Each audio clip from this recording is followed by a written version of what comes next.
Here we go, all over again. You are listening to On the Go with Tiffany Patton here at the Power Rising 2018, and we are still here with the phenomenal, very beautiful Tamika Mallory. She is the co-chair of the Women's March, and she is here supporting Power Rising 2018 here in Atlanta.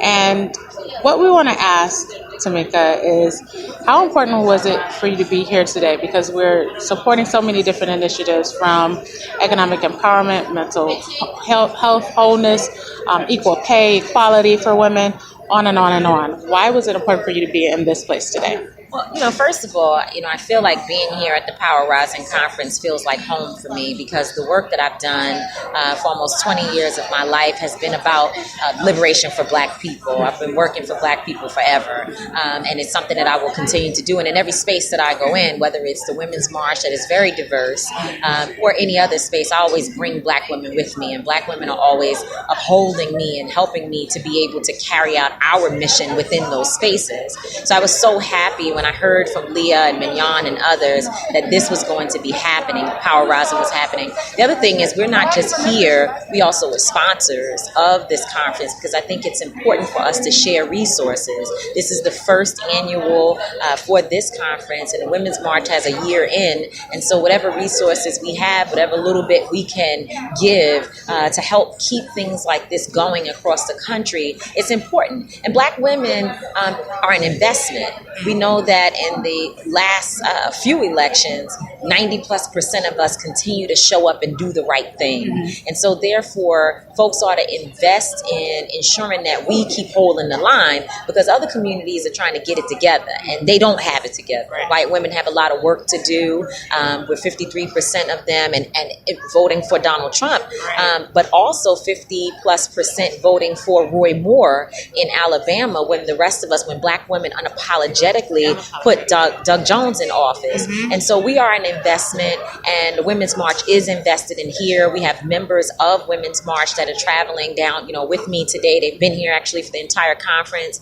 Black women who run for office, they run businesses, or working with elected officials. So we have a lot of folks that are in this space, and I think it just feels like home to be in a place where power and rising is in fact the title of what is happening here. Is powerful, and I have no doubt that because of what's happening in Atlanta, the rest of the world will feel it, because when Black women rise, everyone rises with us, because we carry the entire world and all the issues on our backs. So you mentioned the Women's March, and you just did the Women's March in Detroit, Cobo Hall, an event, and then back in January, kind of resurgent. What can we as women do to continue on, not just in those events, but so that we don't lose momentum? What can we do individually in our own communities to keep this momentum going? Right. So the Women's March, the first event, if you will, gathering, was in Washington, D.C. Right. And we could have stopped there. We could have gone home January 2017.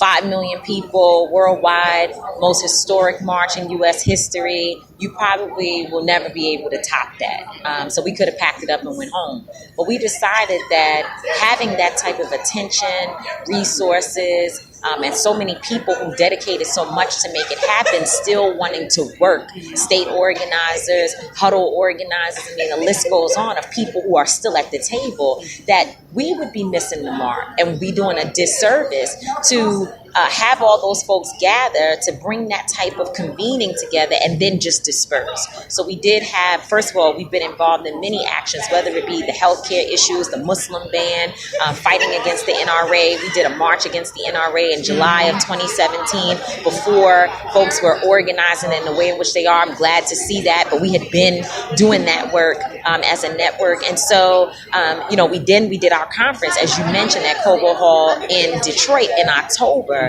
which was an opportunity to get people to gather, talk about the issues from a very critical lens. We had a session called Confronting White Womanhood, from Emmett Till to Terrence Crutcher, helping white women to see how dangerous they can be to Black women and women of color when they don't think about some of what white supremacy can do, and how they can also be a victim of using it against others, and just trying to dismantle that and those systems. And all, the the trans community. We gave everybody an opportunity to convene within the conference. So when you ask, how do we go forward? That's how we go forward. Power Rising is how we go forward. We continue to convene, continue to set the tone. And the most important thing is that there are people, we look good here in Atlanta. I mean, I'm looking around, the shoes are fly, the hair's done, the faces is beat down, everybody's face is beat. We look great.